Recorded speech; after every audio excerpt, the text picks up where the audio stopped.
Yeah, this is another time again to follow up with a series of videos that was released earlier. This last time I did a recording on a brand, which is a fictional brand called Ross Tex. Now, this brand is simply just for this tutorial. It's not a commission brand or a logo. So this is just strictly for this tutorial. And what I'll be doing this time around is to show you how you can create like some nice communicational pattern to make us have a consistent brand across board for gross text. So here now, thanks to Adobe for this wonderful software they've released out, that's AI, which we constantly use to create nice designs. So for those who use CorelDRAW, so far you are proficient in it, keep using it.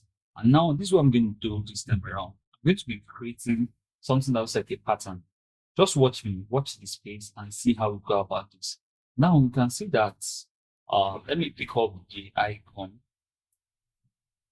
here, just copy it into this place.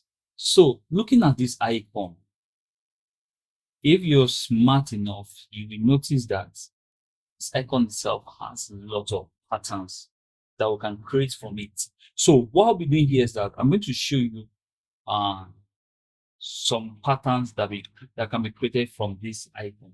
Now, let me just do it this way. I will duplicate by clicking on Alt Shift. So for those using Mac, it is Option. Windows user, it is Alt Shift. So you see here, this part, this is a potential pattern.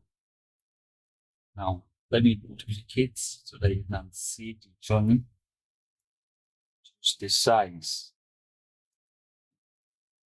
So once I reduce the size, you can see the journey for this pattern. Now, I'm going to do something here too. This is something I want to do here now. Let me ungroup it. I'm going to turn this. I'm going to reduce the opacity of this to 20. So back to what I was talking about here. At this junction, you see that I've created I'm trying to see how I can have patterns created from logo. And for this video, it's just going to be covering how you can create functional patterns for your brand when you're doing a brand project. And so let me have it this way. It's better this way. You can see what I did here.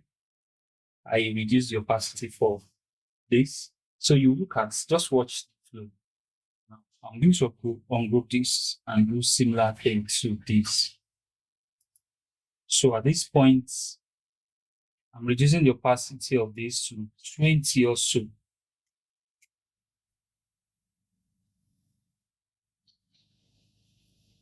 So you can see the flow. It's like it's revolving. Now I'll do same thing here. So 20%. Now here too, 20%. So we've covered the 4 points of this logo in this particular row. We've covered the 4 parts. Now look at what I want to do. Now we'll have, let me just reduce the size so that we can have a lot of space to ourselves. Take this up. I turn this one to stroke. And this becomes a stroke. Now let me create a pattern from this. I'll show you something. And you know we can create a negative space from this same logo. Now you go to Objects, go to Pattern, make pattern. Can you see what I have here? Can you see? This is looking like a functional pattern that I can work with. Or you can play around it if you don't like this. You can see this. You see height.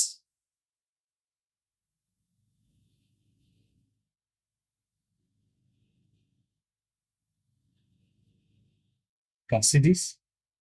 This is looking beautiful. It's a beautiful piece here. So for this now, we're going to create this pattern. Let me name the pattern. So make this pattern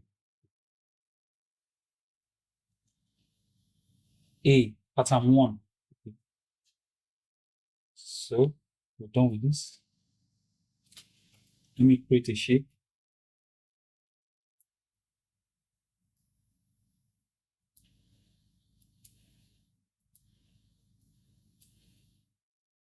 No, it doesn't matter. This is a functional pattern.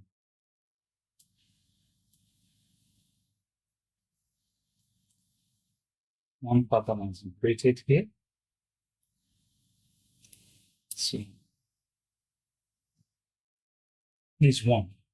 Now, another one is there's something you can do here to create something unique.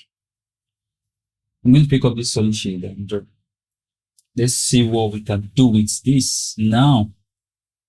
Okay, I'm going to draw square, like square.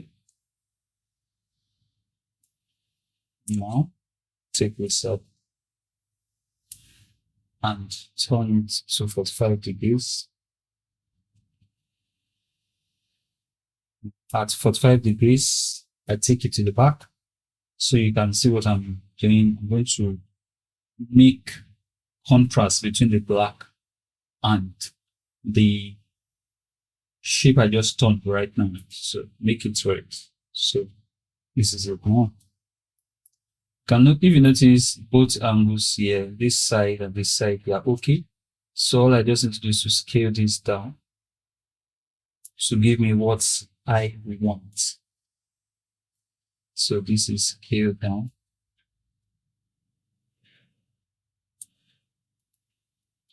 The ones.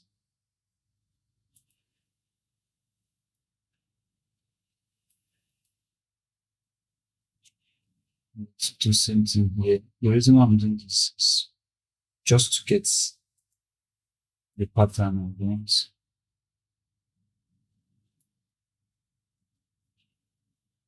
So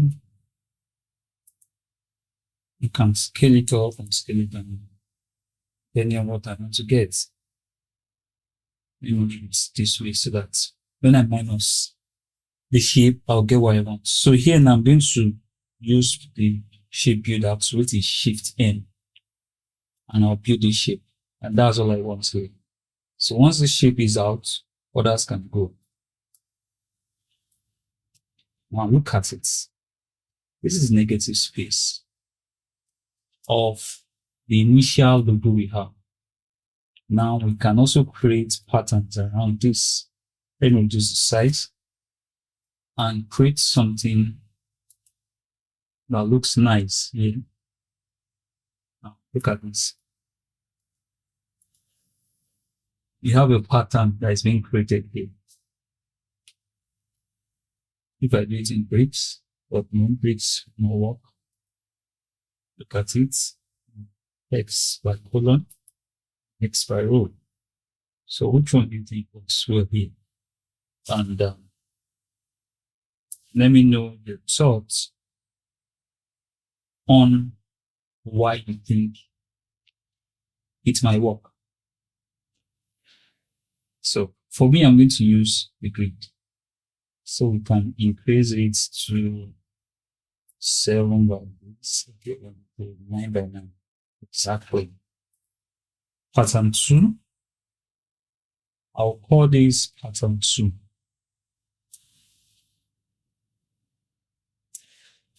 Pattern 2.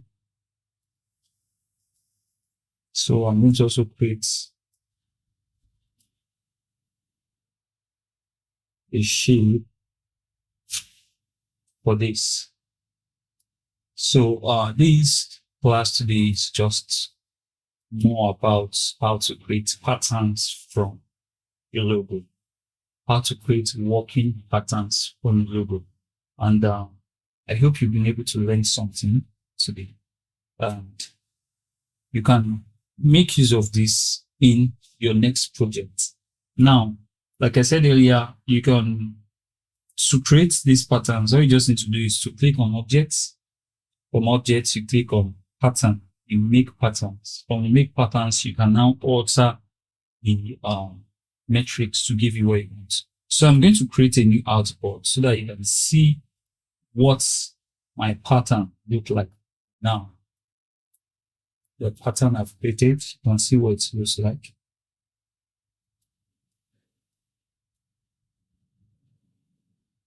It's good.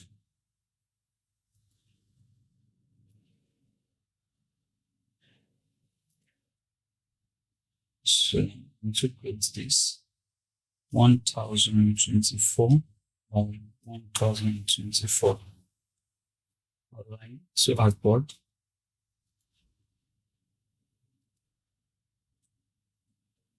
I think it's 1000 by 1000. 1000 by 1000.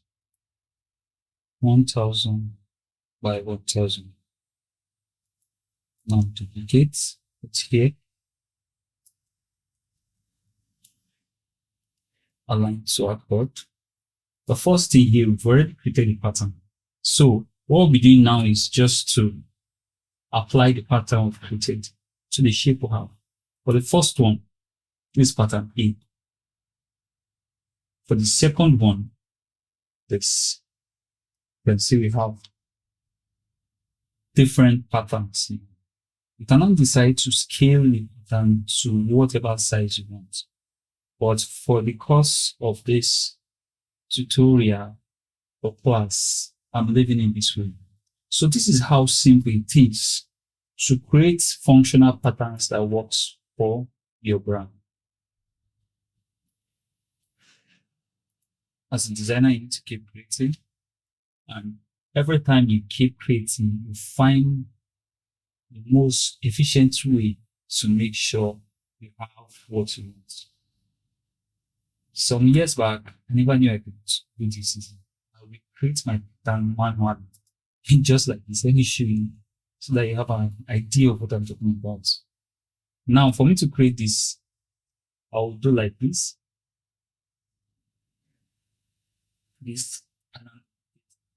So this is how I create my patterns. This is how I create it back then.